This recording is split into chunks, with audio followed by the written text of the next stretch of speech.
Hello and welcome to an all-new episode of Anime Brain Freeze. We are your stealthy spy hosts. I am John. And I'm CC, and when there's just too much cool anime to watch, we got you covered. Don't be surprised if today's episode is a quick one, guys, because I don't know about you, John, but after we did our undead-themed episode last time, it's this week I actually feel like a zombie. But spring season is almost upon us, and we got one more fall episode for you after this one, so let's waste no mercy on the wicked and get down to business. Today, John will talk about the complicated feelings of a romance drama bloom into you, and then we'll both don our ninja gear and hunt some sinister assassins with the stealthy spy girls from Release the Spyce. Hope that sounds spicy enough for you. Don't go anywhere, we'll be right back.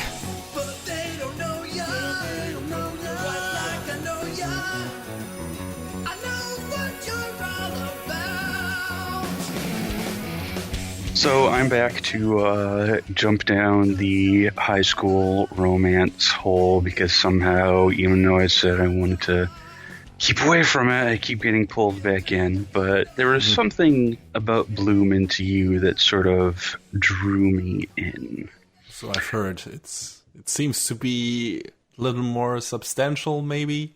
Yeah, mostly because the writing was done by one Juki Hanada, who we've brought up before, talking about Love Live, Sound Euphonium, and other shows that we haven't really talked about in detail, like Beyond the Boundary, Excel World, Robotics Notes, Railgun S. Mm-hmm. So we have a pretty good writer here, and if I see his name attached to something, I'm just sort of like, yeah, I guess I'll stick around. So, what is the show even about? Well, it centers around this one girl named Yu Koito. Ha, her last name is the word love in it. Do you get it? Whoa, this is going to be a pun-heavy episode. Yu has always loved her shoujo manga, so she was aware of what she ought to be feeling if she were to receive a confession. But when one of her classmates confesses his feelings for her, she doesn't feel a thing. She delays her response and ends up, and drawing it out into high school, still unsure of how to respond. There she happens to see the student council president, Toko Nanami, elegantly turn down a confession. Yu is inspired to ask her for advice, and she finds out that Nanami has never accepted a confession because none of them have ever made her feel anything in particular. And the two bond over their similarities. But Nanami realizes that she could fall in love with Yu, and so she confesses her feelings to her very suddenly. And that is our basic setup. It turns into a Yuri romance very quickly. But I feel like compared to other Yuri romances, which end up being, it's easy for romance and anime to feel shallow and, very one note. This show doesn't feel that way because it's not so much about will they, won't they. I mean, certainly there's that in there, but it's a journey of self-discovery for everyone involved, and not just the two main characters, but like pretty much everyone on the periphery of the story as well. And I think that's what really makes this story really good, because we start to see, some real, actual, meaningful character development, on pretty much everywhere you look. Yu isn't sure how she feels, if she, do I feel attracted to her? Am I into girls? Am I not? I don't know. I have to discover these feelings for myself.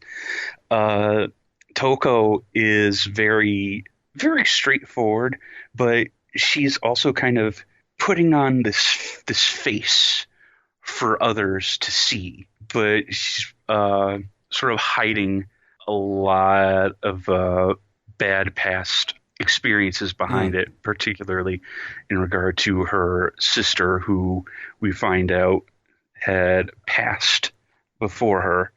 And she's kind of trying to take up the mantle and be what her sister was, sort of creating this disconnect between who she wants to be and how she wants others to perceive her. Okay.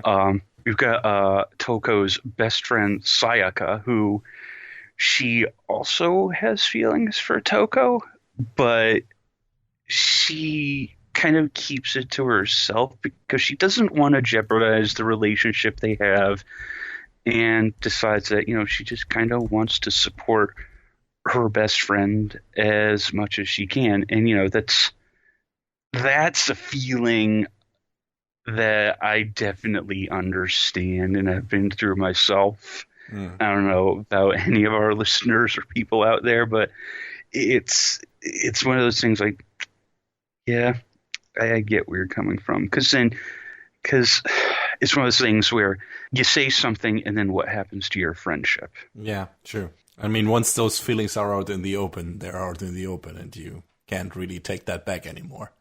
I mean, yeah. Maybe, depending on how that goes, both of you want to, but it doesn't really work that way, I think. At least for not a lot of people. Some people can do it, I think, but not many. So, yeah, it's difficult. So do they do anything with that? Or is she like is this like, is Sayaka's character basically like, yeah, there are these unspoken feelings and it's could become a love triangle, but they're not really going there. What do they do with that situation? Without going into too many spoilers. I mean, I wonder if that's something that becomes something outside of the scope of these 12 episodes. 13 episodes. Because that doesn't happen, but there's sort of a Sayaka it's not really openly spoken about how you and Toko may or may not feel about each other, but Sayaka she's not dumb. Mm-hmm. So she kind of is like, in so many words, says to you, you know what? I'm going to entrust this situation to you. God, it's weird saying you when it's you, but it's not you. Yeah, it's a double pun. Bloom into you and you. Yeah. Like I said, this is going to be a punny episode, guys. But I think the viewers know, the listeners know what you mean. Yeah, so it becomes very much, this sort of understanding between you and Sayaka, and mm-hmm. That's a lot of what this show is about, is, just understanding each other. And holy crap, we found another high school romance where we talk our feelings through. God damn. Yeah.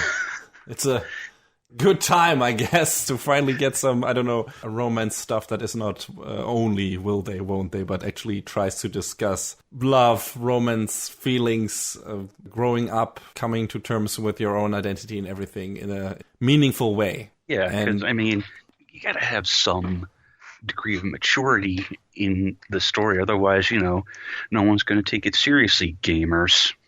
Yeah, but, that doesn't mean that a lot of stories don't just care about that approach. They go the romantic route, and, we got one show this season that is going that way, and we got enough shows that, concentrate on that. And like you said before, just the Yuri aspect of it, a lot of Yuri romance in shows where it's just a side thing is just put in there to, I don't know. I get the feeling that Yuri often is used to make girls seem more, I don't know, interesting, innocent, what have it, like cater to a certain fetish crowd or whatever, and doesn't really do anything substantial with that, doesn't go in depth with these characters, only hints at, yeah, these characters are definitely a thing, but we don't really show that, and we certainly don't make them openly confess their love to each other or something like that. And Symphogear comes to mind, I guess. The relationship between Hibiki and Miku is pretty clear. But again, it's one of those things. It's one of those things that always happens in anime, where it's like, yeah, we know that these characters are a couple, but nobody's really saying it because they're just friends. Or a lot of the show acts that way, and yeah, and I like that we get more and more shows that go beyond that that, say, no, this is basically our starting point. This is not where what in other shows is like the finale where the characters like maybe hold hands or something. We start with that and then we see where it goes from there. And I think that's a much more interesting approach than your standard. Okay, we got these two people who might or might not be made for each other, and we'll spend the entire show to find out if they can find common ground or something. So yeah, because I mean that is a little tiresome. So I'm glad to see that the author Neo Nakatani is taking that seriously with this story. Yeah, it seems like there's more to come. I mean, the manga is still running, right?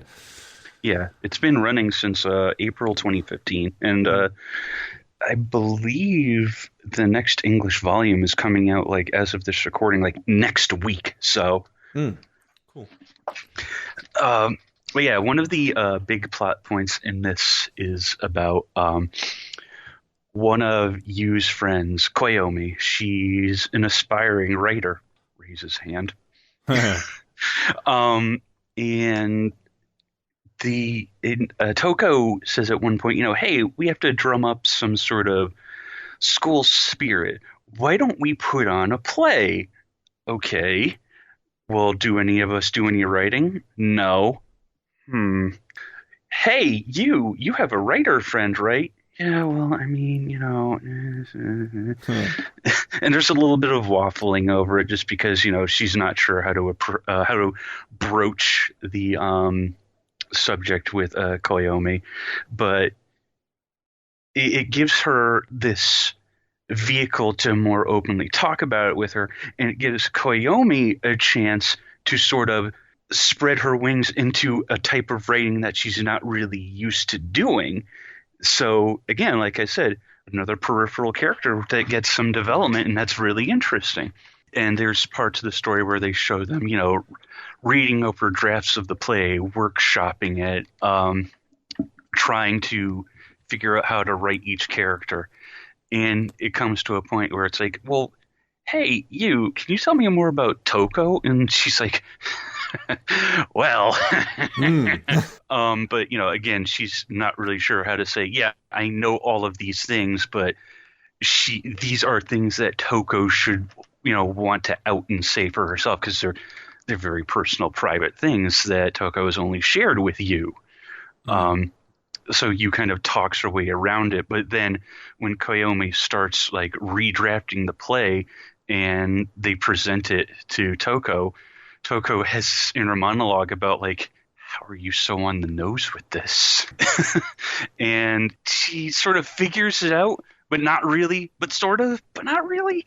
And it makes, this situation where it forces Toko to think more about who do I want to be? Do I want to be my sister, or do I just want to, be me? I almost forgot. There's one part of the story where one of the characters, when she's younger, has a friend of her tell her, hey, I really like you a lot. And then there's that typical trope of, later on when they're older, oh, hey, we were just kids, that's something you should grow out of. Yeah. Well, maybe it's really not something that you need to or you're supposed to grow out of.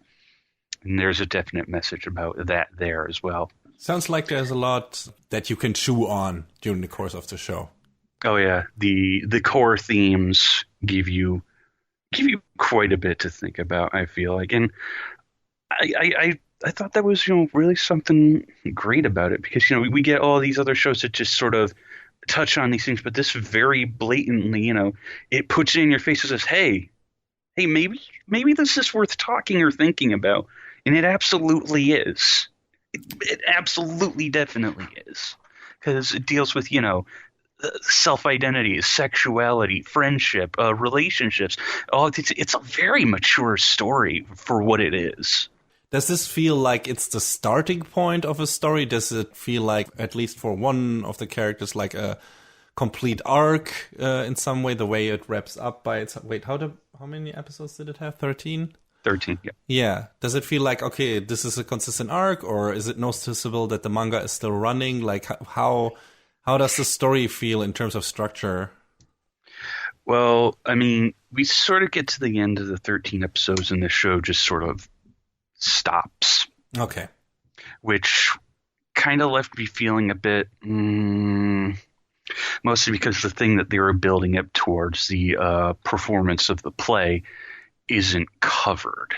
Okay. We get just before that. I was expecting that to be the finale because it sounds like that would be a good exclamation point on whatever they are trying to say in the first couple of episodes.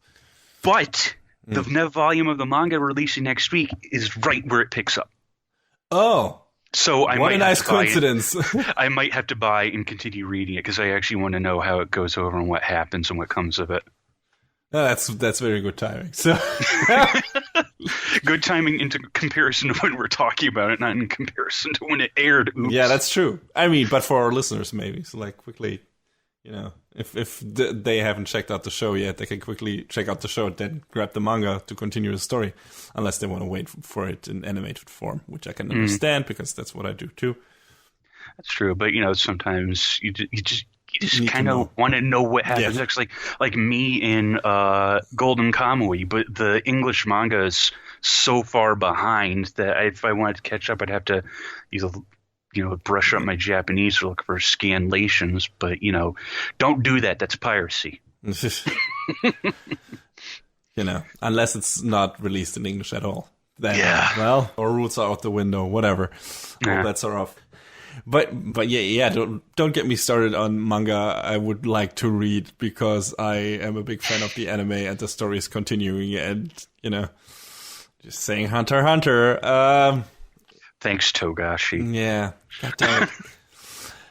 Hey, when Dragon Quest XI comes out on the Switch, there'll be another hiatus. It's going to be another 10 years before we get a new anime anyway, so whatever. Well, I mean, hadn't the manga basically turned into the walls of text anyway? That's true, yeah. Yeah, that's a problem that the last arc of the most recent anime adaptation suffers from. But that's something for a different time. That's a story for a different time. Maybe I get to talk about Hunter x Hunter one day when we get some time to spare, which I don't expect, but it's one of those shows I would gladly talk about on this podcast because it's one of my favorites, definitely. But yeah, so you talked about Toko having these reservations because and identity crisis because she is expected to follow in her sister's footsteps, or let's say she expects that of herself. That's more the case. Okay, so it's not coming from her parents or something, right? Okay, so it's mainly like, okay, my sister was like this and she's kind of a role model or left a legacy or something I want to continue. So like how deep goes it into the psychological aspect of this? Like, does it get into like, okay, this girl maybe is suffering from depression also and she's trying to find a way out of this, or is this... I sort of feel like that's one of the unspoken aspects. Okay. Because she's she's very clearly attracted to you, but at one point she's like, please don't fall in love with me. And it's like, girl, you're making this complicated. Yes. Well, it's a romance drama. What do you expect? She's just following the script. And I mean, I guess I get it because she's sort of looking at you like she's sort of like this. I don't know how to word it. Like this beacon of light, like this one good thing in her life that she wants to keep and hold dear, but she also doesn't want to drag her down with her own personal problems. And that's a real feeling that, like, man. So I mean, I don't know if that is too much of a spoiler, but how does a possible relationship with you conflict or like clash with her wish to be like her sister? Within the confines of the show, that isn't really explored. Okay. So, I mean, maybe that's something that's talked about more in the manga or will be talked about more in the manga, but they didn't really seem to touch too much on her sister's beliefs and what she was all about. Just that she was very well-to-do, very studious, very, forthcoming and upright and, just does the right thing all the time, that sort of thing. And she just Okay. wants to, carry that sort of thing forward. This is so she's trying to build this image that she has of her sister. She's trying to build that for herself in regards to how other people see her or she comes across in society, in school, whatever. And you poses a risk to, a distraction and a risk to that image. Mm-hmm. Definitely. Okay, I guess I understand what the problem is here. Okay, I mean, that's interesting. I wonder how far they will take that, and how long you can keep that kind of hesitation, that kind of inner conflict going, without it feeling too stretched out, too annoying. So I wonder how much longer they keep that going in the manga until they make these characters take kind of inevitable steps towards an actual relationship, I guess, and how they actually. They need to. I guess they need to talk this out. In a way, like have an actual conversation about this. What Toko's problem is with the whole situation, and what you thinks about that, and what her own resolution to that might be. Have they taken any first steps toward that, or is it like still this? I know what you want, but right now I can't give you that situation. They sort of like touch on it very lightly, but there's a little bit of both sides on there. Okay. So I wonder. I also wonder how long this will be able to carry forward like that. But I wouldn't mind finding out and seeing for myself. So, one thing we haven't really talked about at all yet, and this is an anime, so how's the animation? It's done by Studio Troika, right? The guys who did, also, at least the one thing I can remember they did is Recreators. Yeah, and everyone's favorite, Noah Zero. All right, there was a Troika show too. I forgot. I always remember that as an A1 show for some reason. Well, I think it was like a joint between them, basically. Right. So, how is the animation? Yeah, the animation is fine. It's a slice of life show, so it doesn't have any it doesn't need any fast cuts or any crazy sakuga.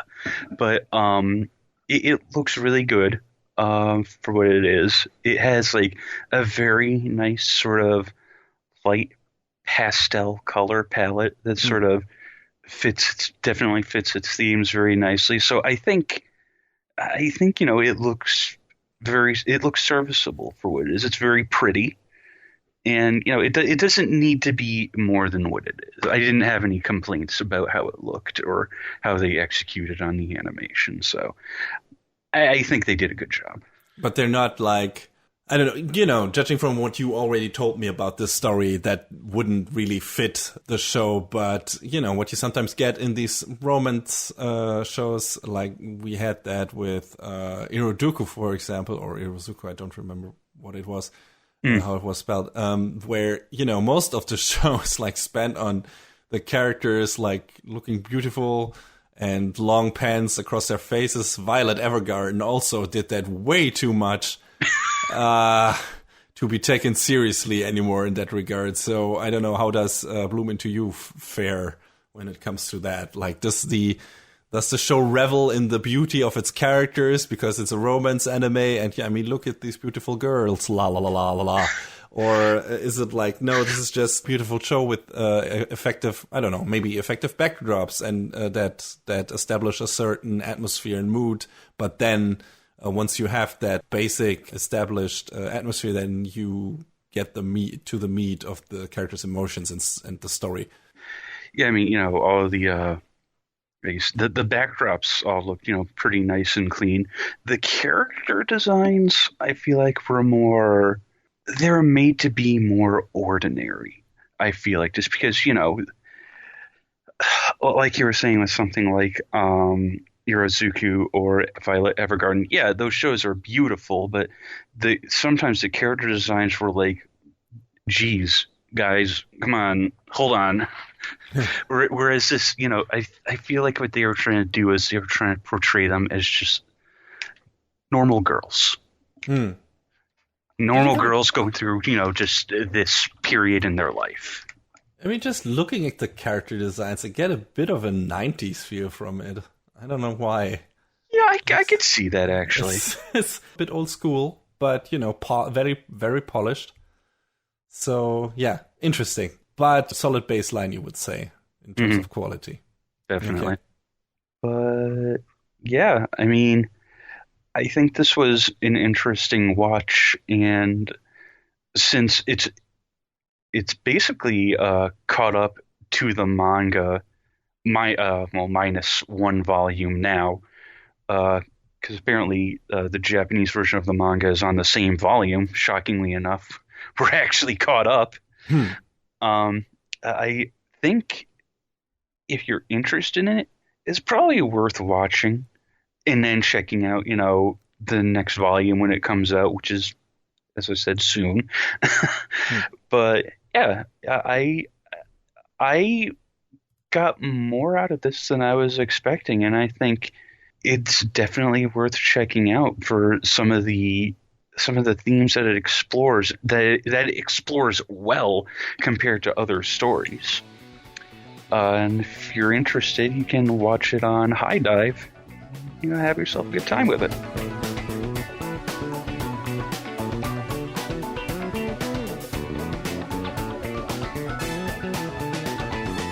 Ninjas.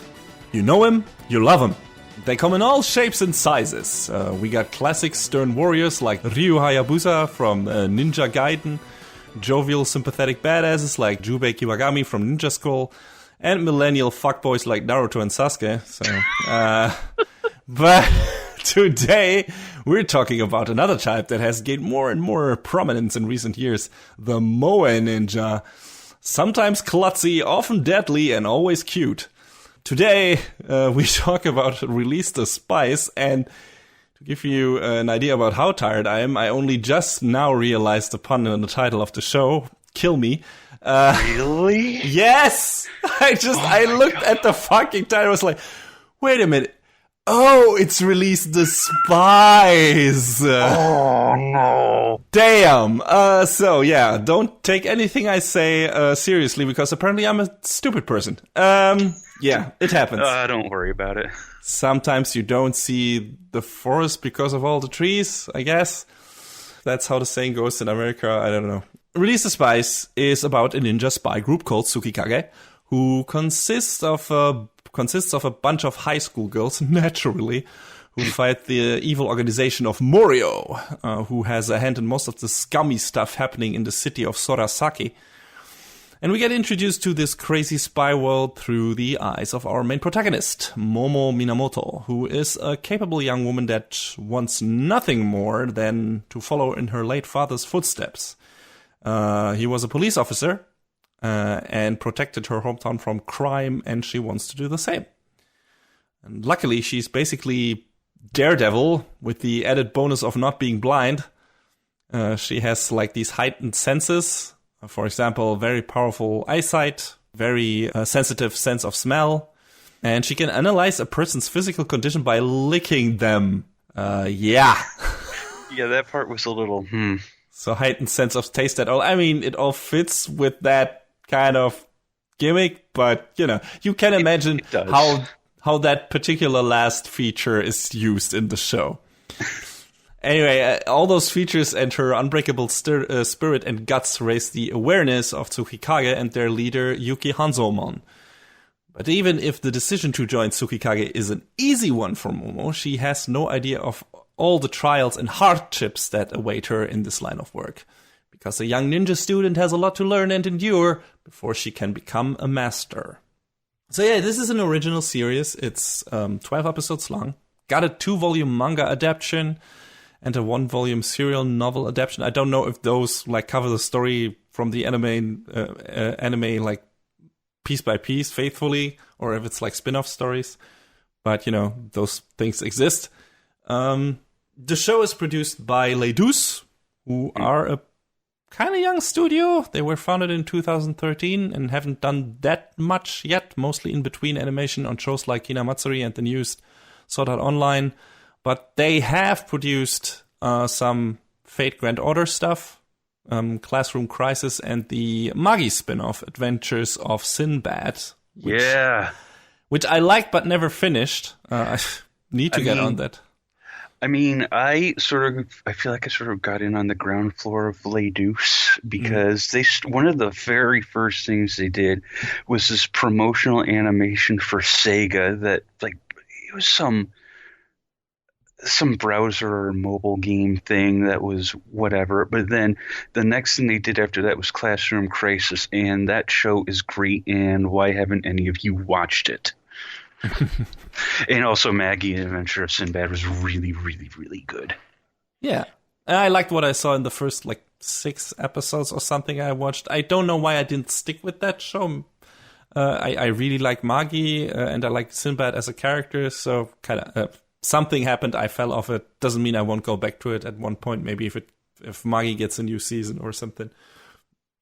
But yeah, animation-wise, the stuff they do seems to be on a pretty good and high level. You don't have that many Super Sakuga moments usually, but a very solid baseline for most episodes. Like no off-model stuff really. All of what I've seen from the looks, it looks at least crisp for most of its runtime. Mm-hmm. And Release the Spyce is no exception.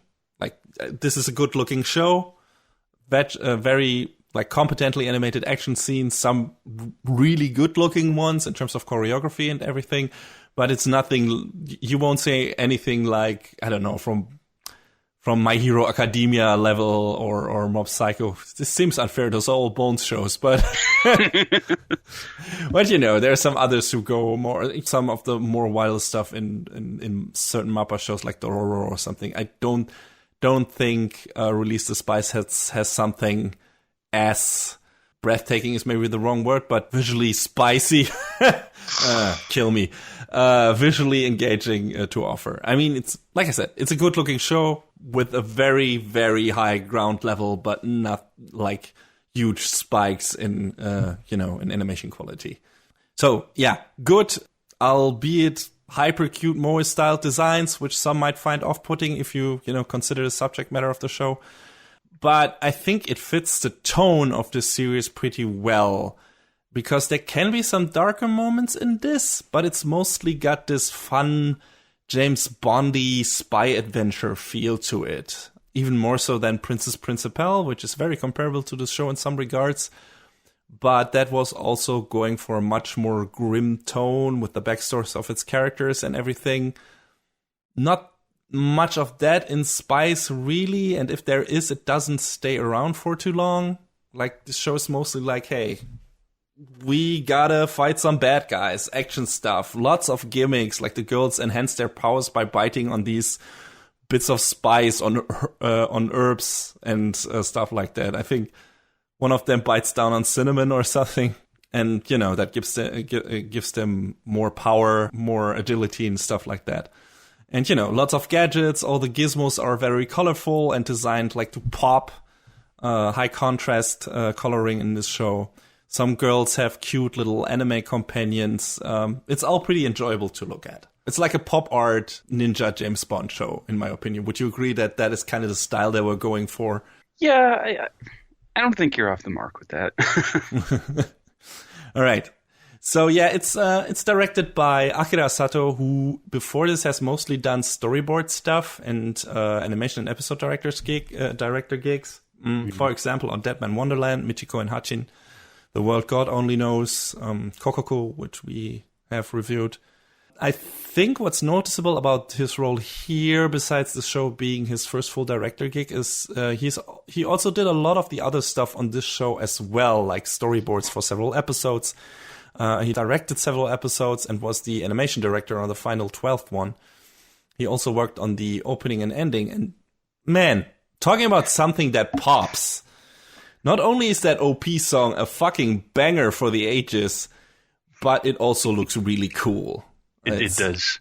It's one of those OPs that gets you immediately in a good mood and hype for the show, just with very simple but very very simple lyrics that really draw you in and animate you to sing along and jam. And it's good stuff. And like I said, the visuals also really pop in that. It's like, hey, here's this very colorful thing. Here are all these characters thrown at you. Don't they look cute? Don't they look like they're having cool adventures? This is our show. This is what you're gonna get. If you think that looks cool, check it out. So yeah, that's basically what the OP is selling. And I think it's doing a pretty good job at immediately telling the viewer what the show is about. Oh, yeah, definitely. It was, I think it was probably one of my favorite opening sequences of the season. Because it just immediately gets you. And you're like, oh, yeah, I can jam to this. Let's go. Yeah, and it gets like this really, really powerful drum. Yeah. Gets to a very high frequency. You're like, holy shit, this is going places. Yeah, I really liked it. The script of the show is written by Takahiro, only single name. I guess it's a pen name. Yeah, I was trying to look up info about that, and that's the name. But yeah, I didn't know that. But he's the. We haven't talked about the show on our show. Even though I watched it, but he's the mangaka what did Akamega Kill, a series that I ended up liking a lot more than I expected to. I thought it was gonna be this hyper trash, dark, edgy assassin anime, and there's definitely that in there as well. But I found it to be very enjoyable. It had some really great action scenes and some cool characters. So yeah, good stuff there. I had thought about checking that show out at some point. I think the only problem is I'm not sure. I think the show does its own ending. I am not sure that the manga ends the same way the show does. It doesn't feel like it. It feels like the show is very much doing its own thing the way it ends. But yeah, I'd have to look that up. But I enjoyed my time with it. I found it to be very enjoyable. He also wrote scripts for the anime Samurai Flamenco, which I heard is a great thing, especially if you like Kamen Rider and stuff. I only watched like 1 or 2 episodes and didn't quite get into it, but I hear that show goes places. Yeah, I heard it gets really, really funky and weird, and it's basically like 3 or 4 different shows during its runtime or something.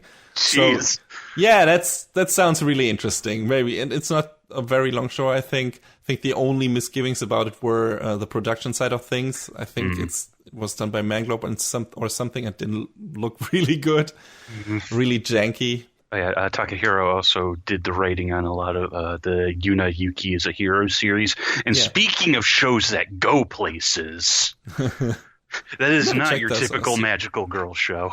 Never checked that show out, but I've seen videos that look really good. It gets real depressing real quick. Okay. Well, so Madoka style, yes? But unlike Madoka, there's actually, a silver lining on the dark cloud that is the story.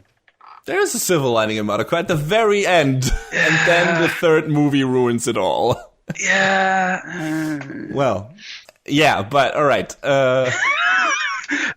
One of the other writers of this show, though, is Aoi Akashiro, who's done other stuff like Katana Maidens, which I kind of bounced off of, Toji no Miko. It's started off all right, but Killing Bites, your favorite. Konosuba. I wouldn't say favorite, but your absolute favorite. Yes, I admit it. I enjoyed that show a lot. Also did some writing on Konosuba. The adaptation of the first Danganronpa game, and Classroom of the Elite, which I'm actually currently kind of watching on the side because I've dropped so many shows this season. And that show has been interesting. So there's some good writing there too. So yeah, I'd say those two did a good job at dishing out a fast-paced, action-packed, mostly lighthearted ninja spy romp. For an original anime project, this is a very good, tight story with a solid arc for at least its 2 main characters, And, the way it wraps up is very satisfying, in a way, kind of bittersweet, but still very satisfying. And, I felt like there was room to do more with some of the characters, definitely. But I think they focused on the right aspects of the story and on the right characters, for these 12 episodes. Don't go into Release the Spyce expecting some big, deep, dramatic story. This is a very G.I. Joe-ish thing with a bunch of cute girls who fight an evil organization who wants to take over the world, basically. Mm. And it's predictable. Yeah, but it's fun. It's a lot of fun. It's a lot of fun. It's very entertaining. It's like we said, it's very competently directed, very competently written. The first couple of episodes are about Momo going through her training, like having to get a grasp on what it means to be, a spy, getting to peak physical condition to be able to handle any mission, and then once they get to the actual mission, she has to learn what is the most important thing. How do you handle when a mission goes like awry, and when do you follow your leader? When do you improvise? What do you have to do? What's the best course of action? And yeah, that's a pretty interesting part. It's nice to see her, struggling with that in the beginning and not being like this Mary Sue character who easily adapts to all of it. She definitely has her struggles, has trouble. What also plays into that is that she has kind of feelings for her mentor, for Hanzo. I mean, everyone in the show does, really. Like, not everyone for Hanzo, but everyone in the show, like, they're pairs. There are 3 pairs of girls in this, basically. And every student wants to bang their sensei, their mentor. That's how it is. It's really every single one. There's no way talking about that. It's like all of these girls are basically a couple and want to bang each other. And Momo is different, and her feelings for Hanzo get her a bit distracted, and she wants to live up to her mentor's expectation, and wants to be the best student she can be, and sometimes gets a bit overzealous, and actually that becomes a detracting factor, and she hinders her improvement, and so on. So she has to work that out, and I think that's one of the strongest part of the show, like her actually realizing, her actually trying to understand what it means to be a good student, what it means to be the best. I don't want to say tool. That's kind of, I don't know, that sounds kind of demeaning, but how she can be the best for the job, basically. How she can be most useful. Yes, how she can be most useful to the group, to her sensei, to everyone, and become a more fulfilled person, I guess, too. Mm. In terms of base story and plots, there are some twists and turns here and there, but the outcome of those, like John already said, is mostly predictable, which doesn't mean they're boring. It's just a bit by the book in that regard. Like, I mean, when it was airing, I had a moment where we were talking, and I was like, what about this? And you were like, oh, come on. And I was like, yeah, you're right. Yeah. It's like some of those twists are like, okay, I already see where this is going, and the show doesn't really try to talk around that, and it's all wrapped up in the course of an episode, but there's a pretty big thing happening at the end, but that again is pulled off in a way that you can see a lot of hints that there's something else going on, and it's like, okay, why would that character suddenly behave that way? There hasn't been no like little hints dropped that that character would be the way she's acting right now. So yeah, I don't want to give it away, but because I think just in terms of how it's played out is interesting enough, but it's still, you don't, what is happening at the end, you don't really buy into it. And the reservations, if you have reservations, they will be rewarded. So yeah, most of the entertainment in the show is gained from the action naturally from the fights because they look good. Character-wise, it's from Momo becoming friends with the other girls and hanging out with them. There's a lot of comedy happening in that when it comes to those scenes. But, there's also some character building for the other girls. Naturally, like pretty much every girl gets a spotlight episodes where we learn something about her background and each team's relation among the team itself, like each student's relation to their mentor and how that plays into the team dynamic and everything. And it makes us understand these characters better, and it's all pretty well realized and endears those characters to you. Mm-hmm. And there's some, like I mentioned before, there is some darker background stuff that gets revealed later on, but that never gets so heavy that it drags the show down or turns it into a serious drama, in my opinion. Although I would say there was a surprising amount of blood in this show. Yeah. At least at some point, which I kind of didn't see coming, judging from the tone and look of the show before that. But some episodes don't hold back, which was cool, I guess. I didn't expect it, but it was a welcome surprise. There's enough interesting stuff in here that's happening. The dynamic between Momo and her sensei alone is good stuff. And then, you get to the deeper plot with Morio and everything, and there are enough cool things happening, cool action set pieces, and cool fight choreography and everything to keep you engaged. And like I said, most of the characters are pretty damn sympathetic, and it's nice to spend some time with them. Like I said, there are also a lot of jokes. Not all of them land, of course, but they also always help to bring the show back to its lighthearted roots, after it got a bit darker maybe. But that also means there is not that much emotionally gripping stuff here. Like, one or two scenes maybe, like the episode with Goe and Hatsume is probably the most engaging stuff in that regard, at least in my opinion. Yeah. When that certain relationship comes to a clash because for a certain reason, that was a very intense scene. Mm-hmm. And and I liked it. It was also really well animated, and there was some good emotion. There was a good emotional beat, and I think that's one of the strongest scenes in the show. There's a development, like I mentioned at the end, where things seem to get way too real for a moment.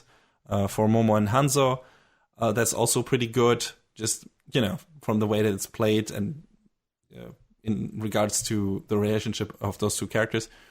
Aside from that, it's mostly fluffy, good action times.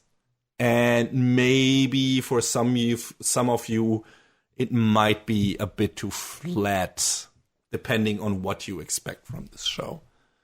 It's not, flat doesn't mean it's a bad thing. It's just like, okay, aside from the action beats, there's maybe not that much to latch onto, just, emotional-wise, character-wise. All sympathetic characters, all pretty neat just in terms of how they develop, even though it's somewhat limited way.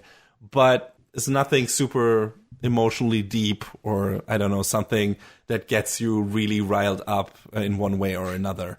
Like, for example, if you want to see suffering people get out of there and just root for them, get out of a certain situation and just root for them, like, for example, in Made in Abyss, or you're just swallowed up by a cascading vortex of emotions in every episode, like A Place Further Than the Universe, which I think that's what that show was for you.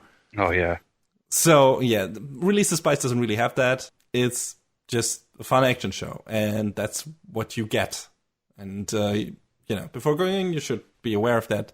But that's not really a bad thing, as long as the show is entertaining, and which it is. I compared the show earlier to Princess Principal. I would say I dug the emotional weight of that show a bit more, but it also went a bit too far in the other direction sometimes by like playing up the drama and dark tones to a ridiculous amount, so that you couldn't take it all that seriously anymore because it was like being a bit too edgy. But overall, I think just from an emotional side of things, I was more grabbed by that show than this one. But I was still thoroughly entertained by this one. John, what were your highlights in the show? Like, what was the thing you enjoyed the most, or, story aspect, character dynamic, what have you? I mean, all the story beats I enjoyed were spoilers, so.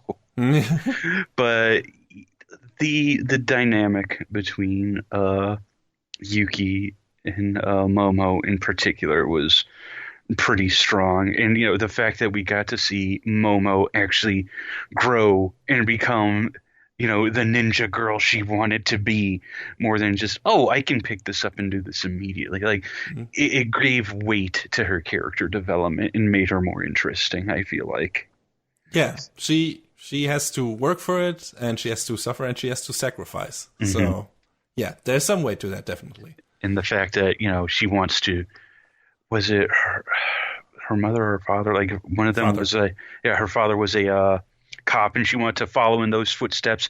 And she, in this, the confines of the story, sort of kind of like sidesteps that, but sort of gets to where she wants to be. So, it's still pretty neat. One thing that weirded me out a bit is the other townspeople of Sorasaki are prominently featured in the OP, but they barely appear in these episodes. Like, pretty much all of these episodes are focused on Tsukikage and, Morio. And we get, some side appearances of these characters. And, there's this, I think, was it a policewoman that's also like kind of a friend / inspiration to Momo as well. And she appears sometimes, but I always expected like, okay, well, some of these characters will be more relevant to the story, which never happens. So I guess it's like... Yeah, that's kind of a letdown. Yeah, that's the one thing in the OP that didn't really like live up to, or promise something that the show didn't like pay off, which was a bit weird. Like, I expected the girls work together with some of the townsfolk or something. But I guess it was supposed to be to set the tone of like, okay, this is about Momo wanting to protect these people, this town, and they do some establishing shots in the first couple of episodes where she runs past all these people and greets them, and you get the feeling like, okay, she knows all of them. She has a, she comes across them every day, and they have kind of a passing relationship and everything. But it's like, okay, I expected maybe to see her engage with those people a bit more and give the city itself and its population, its side characters, a bit more substance, a bit more grip. And that didn't really happen. Maybe not enough space in 12 episodes for that as well. Mm-hmm. Maybe would have needed 24 for that. But who knows? Maybe then the show would have dragged or something. But yeah, that was kind of weird to me. The other weird thing, which I don't know if you have an answer to that. Why did they make such a big deal about hiding the face of the main bad lady for such a long time? Yeah, I don't get it. For you. I was expecting, I mean, maybe that's was the intention. Like, okay, maybe this is gonna turn out to be a character we know. Like the head of Morio is one of those characters, and actually I expected one of the senior members of Tsukikage who is still working at the bar. I forgot her name. Who was the mentor of Hatsume? You know what I mean? Katrina.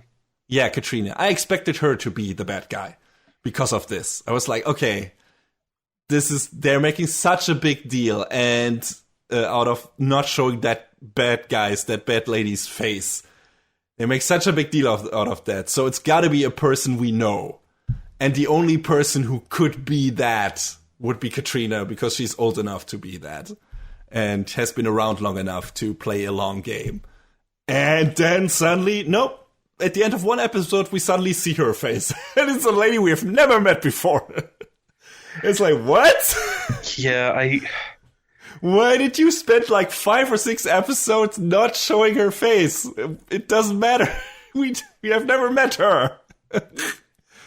Really weird. It's like they were trying to set up this red herring and then didn't really do anything with that. Like, I don't know. That was really weird to me.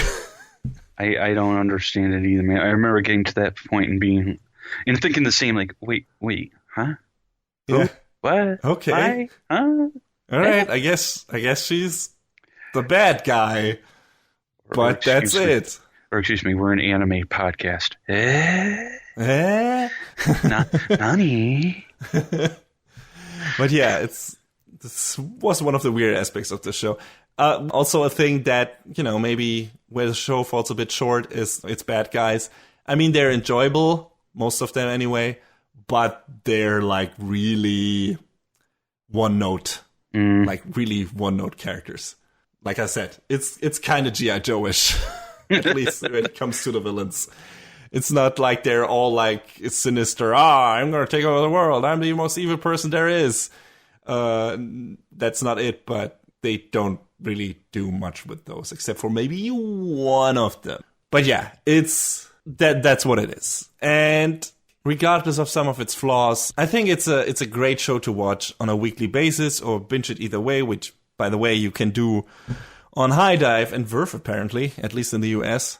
It's nothing super special, but it's a tightly written show with sympathetic characters, a pretty eventful story, and good action and fight scenes. If you're in the mood for a fun little action adventure, I'd say give it a go. Just don't expect anything grandiose. The OP is a great indicator to what that show is about. If you like what you see in there, give it a go. If you're on the hunt for something more substantial in the more action realm, maybe try Princess Principal instead. Mm-hmm. But if you want this like super colorful, poppy, cute spy action adventure, I think this is not a show that will disappoint you. And it's a short time. It's not a big time investment. Either way, we had a good time with this one and wouldn't mind getting a second season, I think. Although I don't know how likely that is, since it feels like they told the story they wanted to tell. Yeah. And the ending is a pretty solid conclusion to Momo's arc that doesn't really need to be picked up again. So yeah, I think all around, that's also one of the strong points. It's a satisfying ending and feels like there are no really any loose threads dangling in the air. So yeah, I think we can be fine with this as a little short original anime that was enjoyable to watch. Doesn't have that much substance to it, but it doesn't really need to. It's entertaining the way it is. And yeah, I would say if you're in the mood for that, give it a go. So yeah, anyway, see you guys in 2 weeks. And also, spa-pa-pa-ra-pa, bitches!